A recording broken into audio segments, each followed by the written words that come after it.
I genuinely have a passion for everything that I do. Okay, first off, like health insurance, like that's a big thing. Yeah. The small business that I was working for was kind of on the decline. Like, I'm surprised I never went to the wrong job. Showed up at the wrong place. What are you thinking that your future will look like? I write nothing down.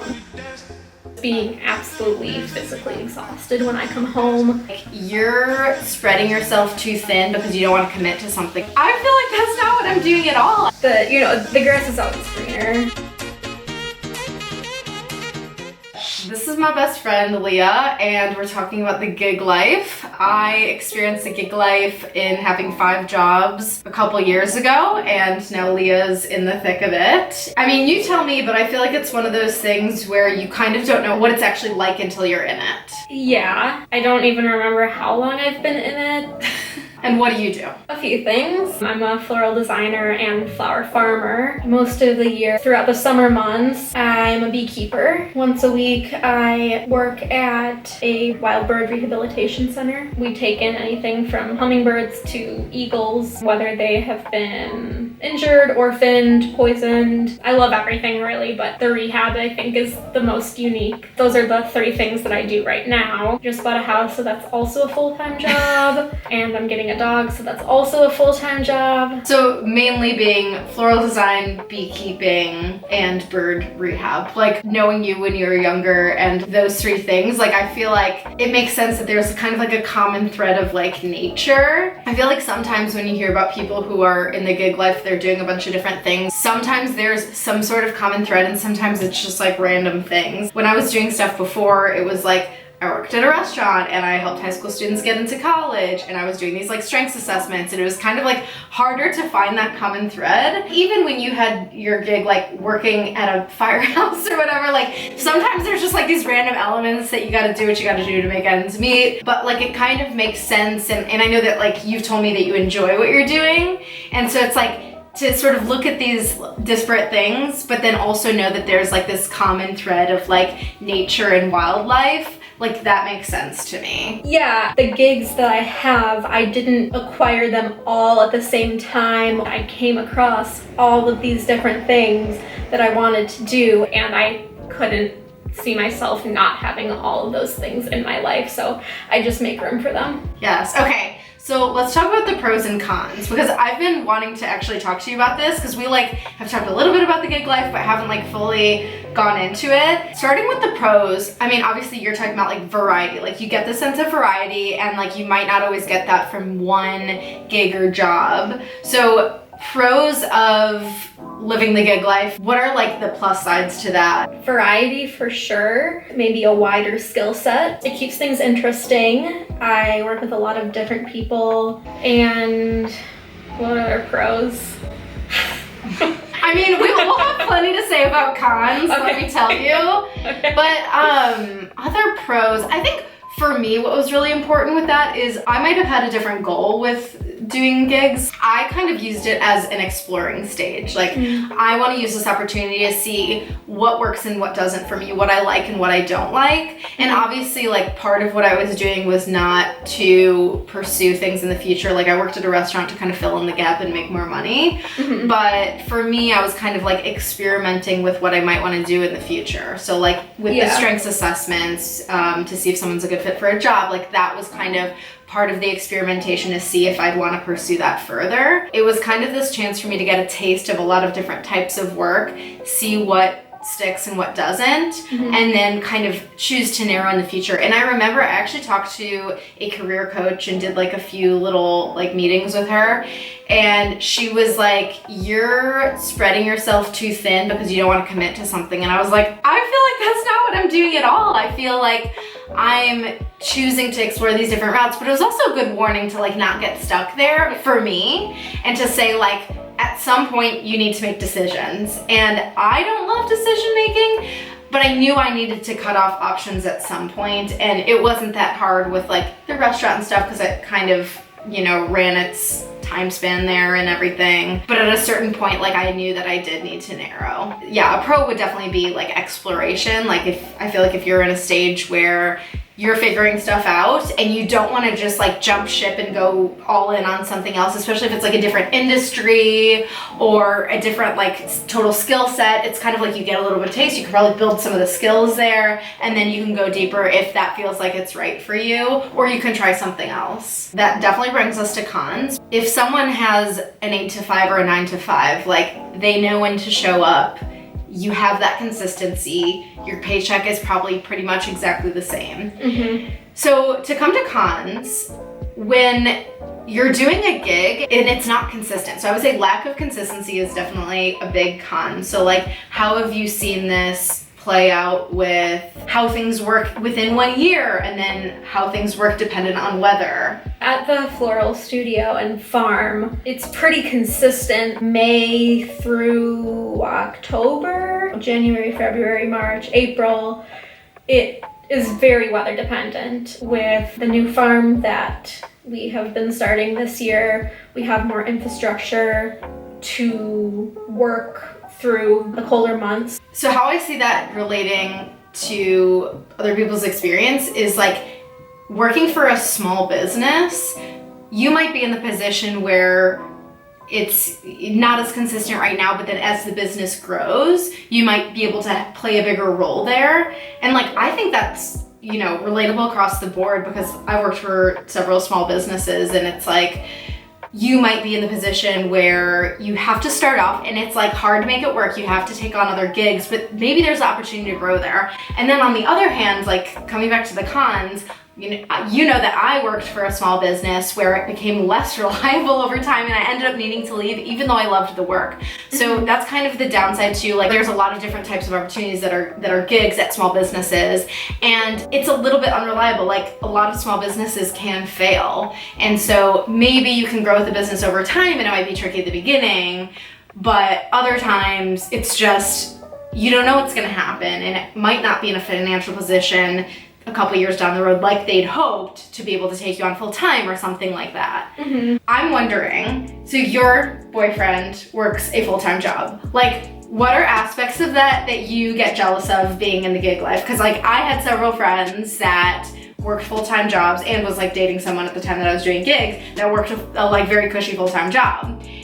What are the things that you're like, okay, the gig life is not that. I'm a little jealous of like blank. Okay, first off, like health insurance. Like that's a big thing. Yeah. Very jealous of that. Very jealous of paid time off. Yes. I am 28 and I've never had 1 day of paid time off. Yes, and this job that I have is the first time ever. Like, you know, just a couple years ago for the first time, I'm finally getting paid time off. So that's for sure. I can take time off, which is, it's nice to have that flexibility because it's a small business and I'm friends with my bosses, but I don't get paid for it. Yeah. Which goes back to inconsistency, like inconsistency in work and also inconsistency in pay.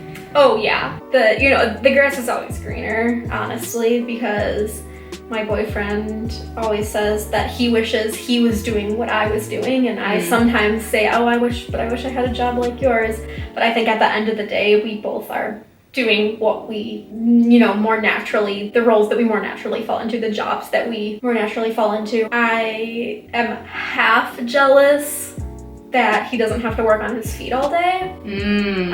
All of my jobs, I am standing and walking and lifting 10 hours a day. I've, developed a lot of, plantar fasciitis, or just being absolutely physically exhausted when I come home. It's hard because we have such different days. When we both get off of work, get home, we want to do the exact opposite thing. That's really interesting because it is the grass is always greener. Like a lot of people are sitting there doing this all day and they have like back problems versus you have foot problems because you're standing all day. So like coming back to financially, I'll say like my experience, I thought that having 5 jobs would mean either equal or more money than like one full-time job. And that was not the case for me. The thing is, if you're like freelancing and you have a lot of experience, you could get like $100 an hour and be living your best life. But I think if you're early on and you're more of in that exploration phase, you're probably going to be busy all the time. You know, if you're doing like multiple gigs, you're busy all the time.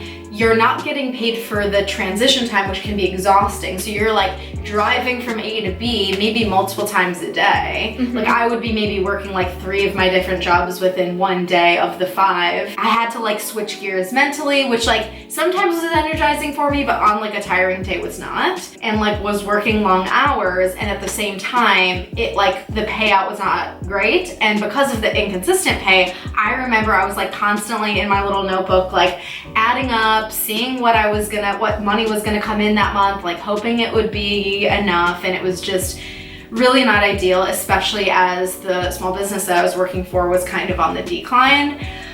So this could really depend on like what type of gigs or like freelancing someone's doing. If they're in a position where they've got the experience, they're making good money for what they know and what they do, they might be in a position where they can actually work fewer hours than at their full-time job because they've got this great hourly rate. Right. Or if you're like getting your feet wet and doing all these gigs, you might be just trying to make ends meet. Right, and I also think that it depends on what line of work it is. Like freelance PR work, like if you know what you're doing, like you could make good money with that. Sure, but you could have the same experience in PR as I would have in wild bird rehab and make 0 money because it's a nonprofit. Or like consulting in tech or something like that. Sounds like the big bucks to me. It's all where the money is. What are you thinking that your future will look like, and like what do you want it to look like in terms of like gig wise, like financial security? And this is like obviously a huge question, but like if you kind of had to take a stab at like ideally what direction you would head in and what that looks like, what would you want? I actually kind of for the first time the other day I was at the farm and I was thinking, oh my gosh, like how does my boss do this? She's 43 or 44 and she just started this new farm, just bought all this new land. And I was thinking to myself, 10, 15, 20 years, am I still gonna be able to, be tilling up a field with a 3,000-pound machine? Probably not, but she's doing it, so that's kind of inspiring. Unless it's all robots by then.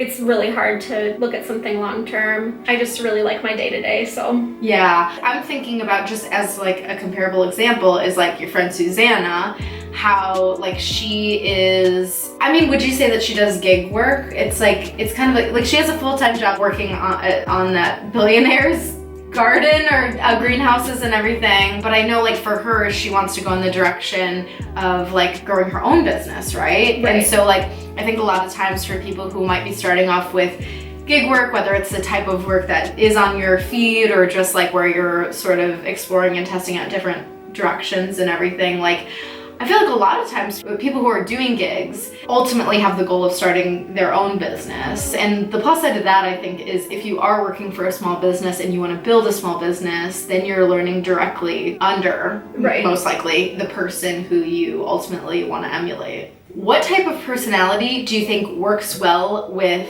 doing gigs? So like consider your type of gigs, the type of gigs I did, type of gigs that like people we know have done. What type of personality do you think works for someone who might be interested in this gig life? Like if you were like, oh, if you're this type of person, go for it. That is something that I always think about. I think that you have to be passionate about one thing or the other. It could be passionate about learning and variety and getting tons of different experiences. Passionate about making money. Like if you have a full-time job, but then you also have 3 other side jobs because you want more money. Mine, I think, is, at first it was maybe variety and getting different experiences, but I genuinely have a passion for everything that I do, which is why I do it all. So yeah, passion for one aspect of the gig life. I also think that you have to be a very adaptable person.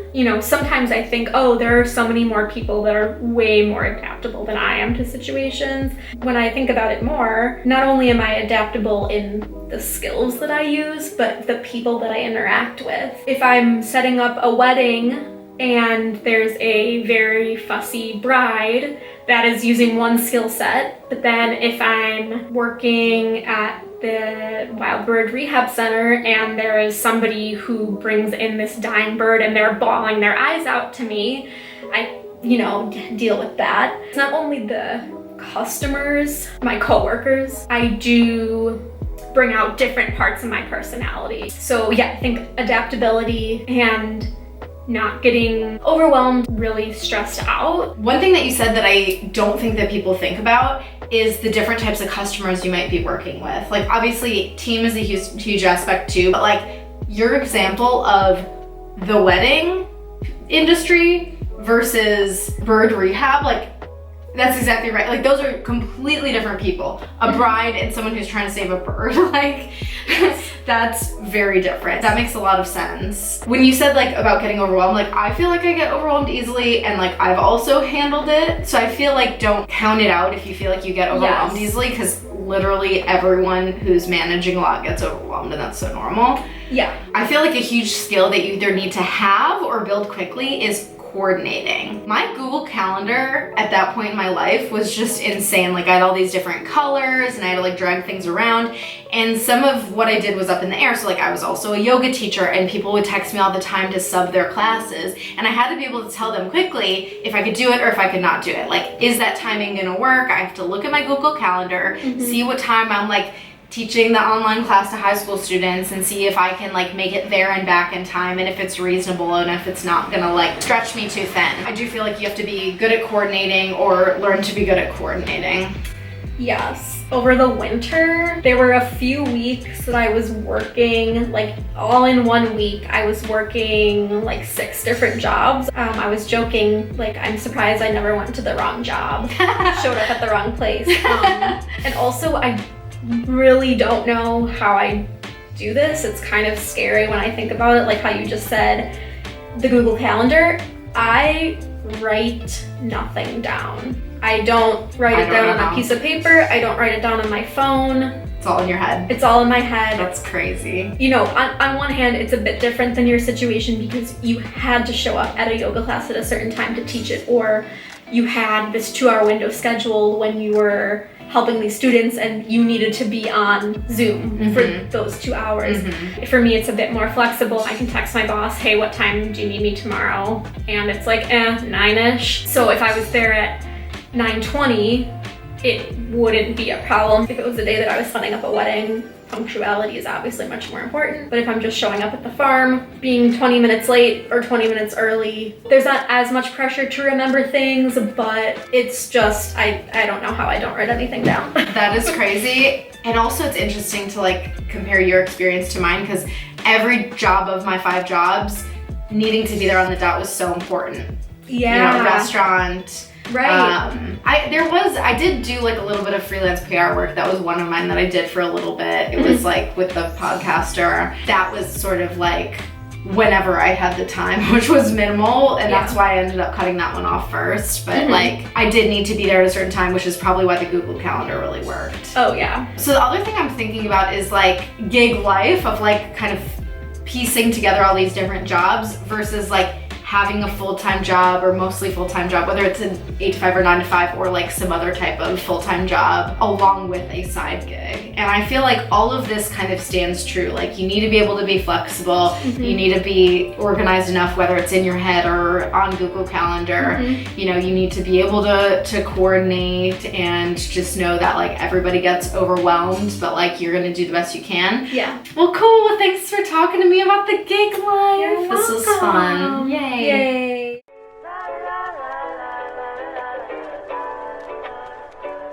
Thinking of you, thinking of you.